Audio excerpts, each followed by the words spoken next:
How has a lack of border security led to a humanitarian crisis on the southern border? What would happen if President Trump declares a national emergency to get the wall built? Can the president start building the border wall without congressional approval? And how can he mitigate potential legal challenges to this process? This is American Thought Leaders, and I'm Yanya Kellick. Today we sit down with Alabama Congressman Mo Brooks, who is advocating for use of the U.S. military to build the wall, and has introduced the House companion bill to Senator Ted Cruz's El Chapo Act. Wonderful to be here. My pleasure. So, after President Trump's State of the Union, I'm going to read a tweet which you put out and ask a couple of questions about it. So you said, President Trump did an excellent job of explaining why we must secure America's porous southern border. Too many Americans have lost their lives and their jobs. Too many Americans have had their wages suppressed. And then you continue on. And it made me think about your constituency and specifically the impact of the porous border on the people of Alabama and how you're experiencing that as the representative. Well, we have Alabamians who are dead now.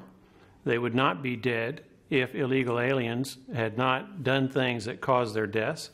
We also have tens of thousands of Americans each year who die from drug overdoses. It might be heroin, it might be cocaine, it might be fentanyl, it might be any number of substances that are illegally transported over our southern border.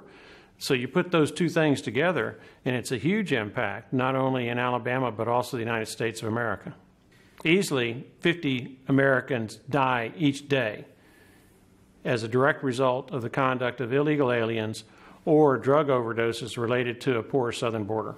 That's 15,000 plus a year, and that's a minimal estimate.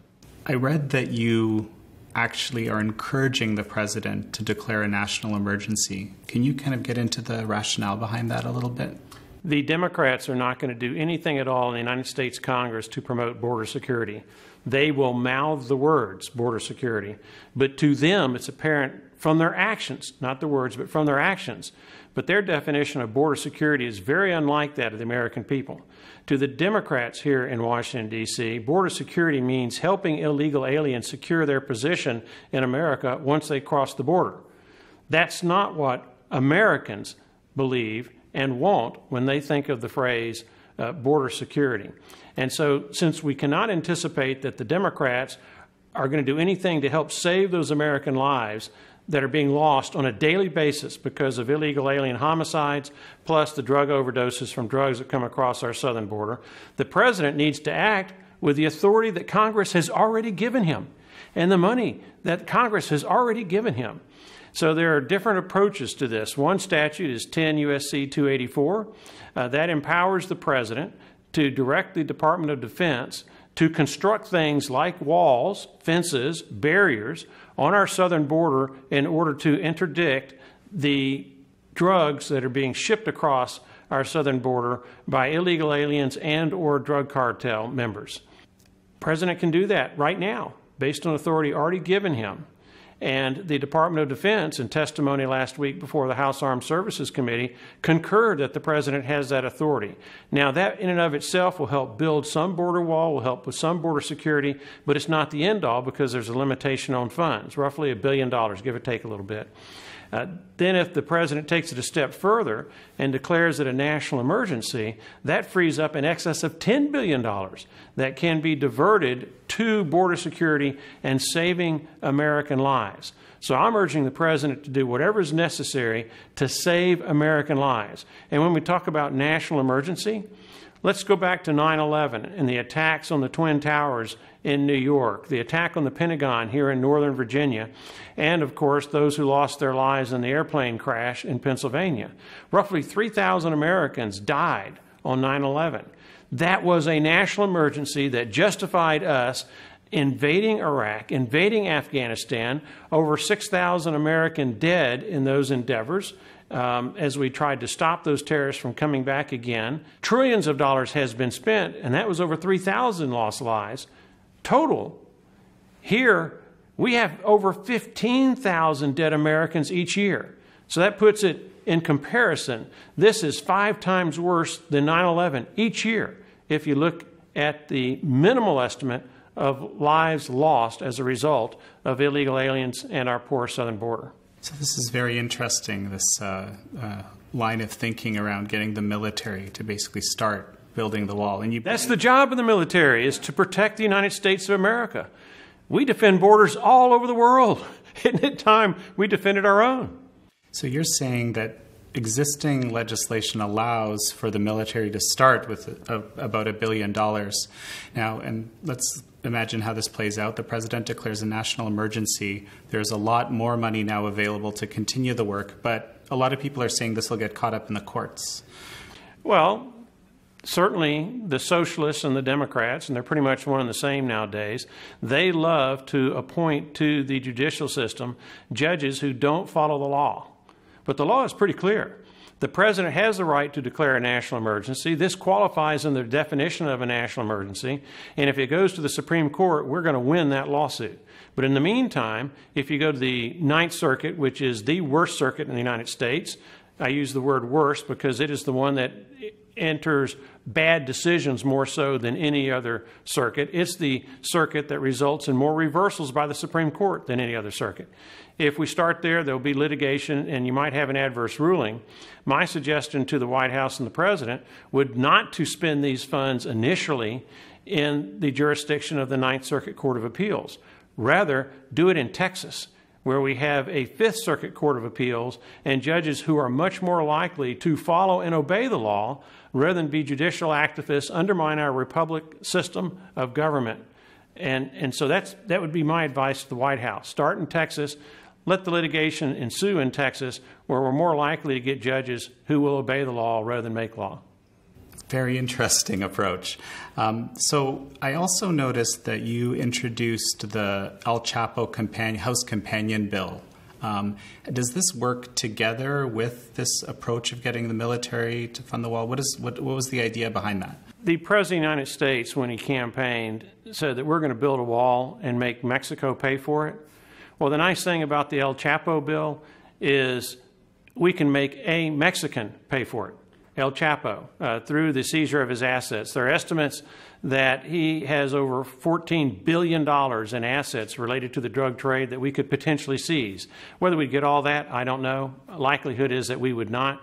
But nonetheless, this particular drug dealer, El Chapo, and other drug dealers, we have forfeiture systems where we can seize property, we can seize the cash that's caught with the drugs, and we can apply that to wall construction, in a way making Mexico pay for it, or at least Mexican citizens. Wonderful. And are you at all aware of Senator Cassidy's bill that is kind of in the same vein, looking at existing forfeiture? If it is related to the drug trade, then that's pretty much what the El Chapo bill does. But there are other things, crimes committed, that can result in forfeitures, and that would be another revenue source.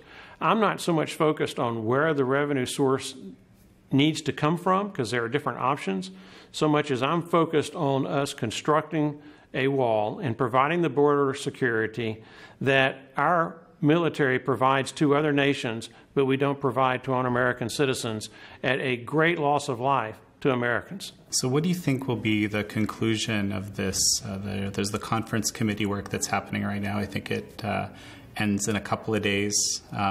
Based on the makeup of the conference committee, it is my belief that whatever comes out will be the exact opposite of border security. It will be more in line with open borders policies that the Democrats advocate. Keep in mind where the Democrats are coming from. This is a power play on the part of the Democrat leadership and the Democrat Party. They have figured out that American citizens, people who are born and raised here in the United States of America, don't like socialism. The Democrats, have figured out that people who are born and raised in America tend to better understand the foundational principles that have combined to make America a great and powerful nation. And the best way to overcome those American citizens who hold those beliefs, foundational principle beliefs, is to import illegal aliens whose families are 70% likely to be on welfare and producing, either via some kind of amnesty in the future or otherwise, producing voters who can be relied on to vote Democrat. And to a large degree, that Democrat strategy has worked in the sanctuary state of California, were long ago, but at one time it was a Republican state. But because the Democrats have kept importing voters who do not share our foundational principal values, they weren't taught it in the lands that they came from, and because a lot of those voters are dependent on welfare, they're not self-sufficient. They're having to rely on dole of the federal government. They're having to rely on the hard work of others.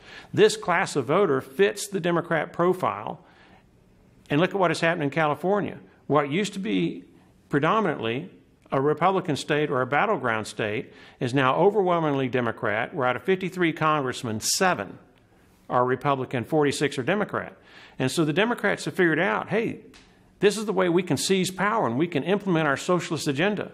We can undermine the Republic principles that made us who we are as a country. And by Republic principles, I'm talking about H.R. 1, which undermines the voting process and dramatically increases the likelihood that non-citizens will be voting on President of the United States, will be voting on senators and congressmen, and that increases the likelihood that there will be substantial voter fraud that will in turn tend to help the Democrats win these elections. So that's where the Democrats are coming from, and they're not about to give up their lust for power in exchange for better border security that protects and saves American lives.